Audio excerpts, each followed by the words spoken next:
Crente não precisa de autoestima. Precisa de outras estimas, outras coisas, mas não precisa de autoestima. Esse é um pensamento muito pós-moderno. Você se dá o valor individualmente. A Bíblia vai falar de outras coisas. E aqui, especificamente, ela diz, sejam completamente humildes. E ela usa uma palavra que dá o entendimento de você ter um sentimento íntimo de si mesmo como sendo pequeno. Você se sentir pequeno é mais importante do que se sentir importante. A redundância aqui é para gravar bem a ideia. A segunda coisa é, sejam dóceis. Dóceis seria bem traduzido por gentil. Não é que você não tem força, não é que você não tem poder, não é que você não pode dizer as coisas, não é porque você não pode reagir com força. Você tem força, mas você não usa essa força. Você é gentil, você controla a sua força no relacionamento com as outras pessoas. Terceiro, e sejam pacientes. Aqui a palavra paciente, macrothumia, quer dizer ter, é bem traduzido por longanimidade. Demora para se exasperar, demora para se exacerbar, demora para ficar nervoso. É uma pessoa que consegue manter-se calma, mesmo nas situações difíceis, ao se relacionar com os outros. Não é? Visto que isso está ligado à quarta posição, que é suportando uns aos outros com amor. Então, a palavra suportar é um termo no original que significa completar um processo, quer dizer, andar com os outros, lidar com os outros até o fim, sempre em amor. Né?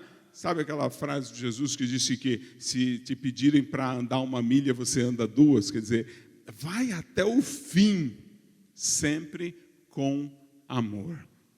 E qual é, então, a quinta atitude? E aí a gente vai entrando mais dentro. Vocês viram que essas 4 se referem ao relacionamento entre os crentes. E a quinta da mesma forma. Versículo 3. Façam todo o esforço para conservar a unidade do Espírito pelo vínculo da paz. Façam todo o esforço para conservar a unidade do Espírito pelo vínculo da paz. O apóstolo Paulo está ensinando a igreja a cumprir a vocação para que Deus a chamou, dentro de um ambiente pós-moderno de cidades multiculturais. Dentro do Império Romano, onde a tolerância era exigida de todos. Em uma situação muito similar àquela que tem em Campina Grande, em João Pessoa, em Arco Verde, em Garanhuns, todas essas cidades em volta. Onde pessoas de diferentes crenças, pessoas de diferentes sentimentos, pessoas de diferentes convicções, pessoas com verdades particulares andam juntas. Dentro da igreja, façam todo o esforço para conservar a unidade do Espírito pelo vínculo da paz. Deixa eu desconstruir esse versículo para a gente entender ele melhor. Primeiro, façam todo o esforço. A palavra que é usada aqui, spudazó, ela é uma palavra que indica mais velocidade do que força. Então, o que o apóstolo Paulo está dizendo é que diligentemente, rapidamente consigam isso que ele vai nos dizer.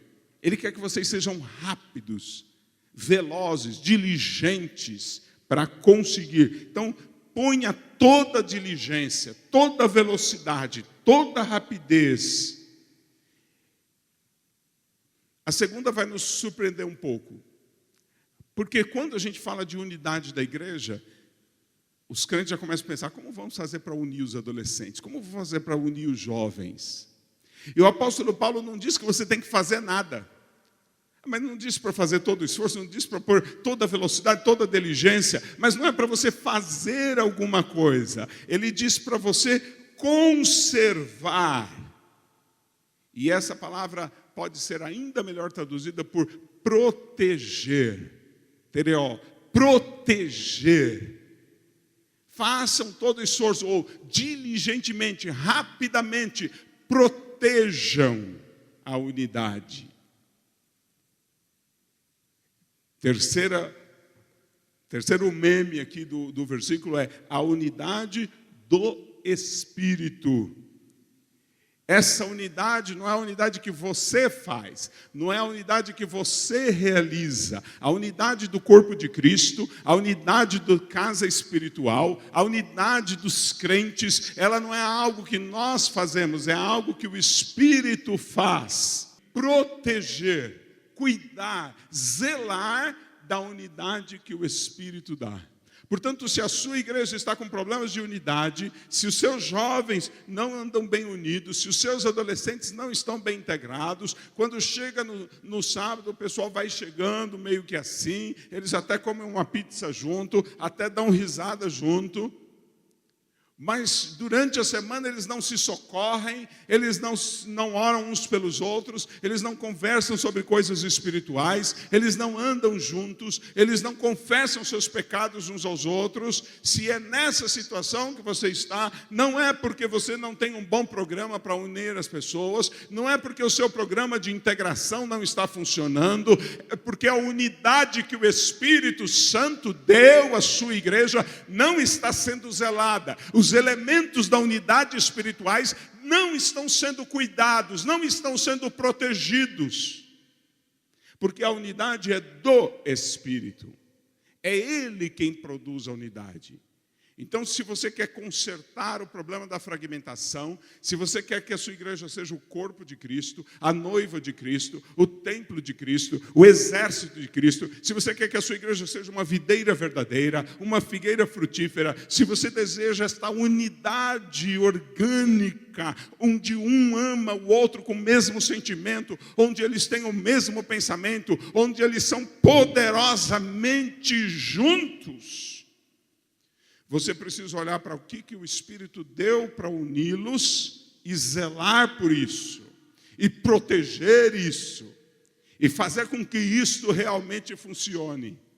Porque a unidade que seus jovens precisam, a unidade que a sua igreja precisa, a unidade que seus adolescentes precisam, já foi dada pelo Espírito Santo. E agora você tem que diligentemente proteger essa unidade. Depois um outro meme, são esses 3 substantivos que ele usa. Unidade pelo vínculo da paz. O apóstolo Paulo, quando ele quer afirmar algo, quando ele quer deixar algo muito firme, muito forte, ele multiplica os adjetivos, ou os advérbios, ou os substantivos, para poder superqualificar aquele item. E aqui ele usa a palavra unidade, que significa algo que é que não tem meios de repartir isso. Isso é essa unidade que existe é algo que não há meio de seccionar, não há meio de dividir, não há meio de separar. Depois ele usa a palavra vínculo, que tem a ideia de coisas que são identificadas porque elas estão no mesmo grupo, né? A palavra é sundesmos, e esse sum a gente também usa, por exemplo, em sinergia, em outras palavras, esse sum, ele significa algo que está junto porque é da mesma categoria, está junto porque é do mesmo modelo, da mesma forma. E, finalmente, a palavra paz. E a palavra paz tem raiz em estar amarrado junto. A palavra paz, no grego, ela tem esse conceito de 2 pessoas que andam amarradas, juntas, uma da outra. Então, veja, unidade, vínculo e paz. 3 palavras, onde o apóstolo Paulo está dizendo que andar digno da vocação, quer dizer, ter o mesmo peso no seu comportamento que você tem na sua vocação, no chamado de Deus para você, para a igreja, significa, nas 4 primeiras ideias que o apóstolo Paulo colocou, relacionamento. E nessa quinta ideia, unidade, vínculo, paz, novamente significa estarem juntos.